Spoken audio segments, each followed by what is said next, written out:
করলেন আল্লাহ, মাইয়া কুনু জালিসি ইয়াউমাল কিয়ামা, আল্লাহ আমার সাথে কিয়ামতের দিন জান্নাতে সাথী কে হবে? আল্লাহ বললেন জালিসুকা ফিল জান্নাতি জাজ্জার, তোমার সাথী হবে কিয়ামতের দিন বিচার শেষে জান্নাতে যখন ঢুকবা তোমার সাথী হবে একজন কসাই। কসাই চিনেন? কি করে? গোশত কাটে। সাইয়েদনা মুসা আলাইহিস সালাম অবাক হলেন, ঘটনা কি? কসাই, আমি হইলাম নবী আর আমার সাথে জান্নাতে থাকবে? হাউ কাম ইটস পসিবল, এটা কিভাবে সম্ভব?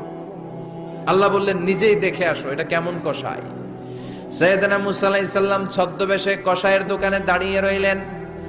দেখলেন স্পেশাল বিশেষ কোনো আমল নাই, কসাই শুধু গোশত কাটে, গোশত বিক্রি করে। দিন শেষে দোকান বন্ধ করে প্যাকেটের ভেতরে গোশত নিয়ে বাড়িতে রওনা হয়েছে।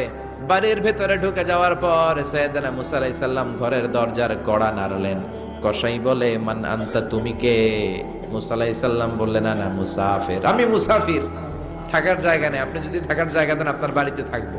কসাই বলে আসেন। সাইয়েদনা মুসা আলাইহিস সালাম ঢুকলেন। কসাই বলে এই ঘরে একটু থাকেন, ওই ঘরে আমার একটু কাজ আছে। মুসা আলাইহিস সালাম বললেন যান, কাজ সেরে আসেন। মুসা আলাইহিস সালাম খেয়াল করলেন ওই ঘরে মাচার উপর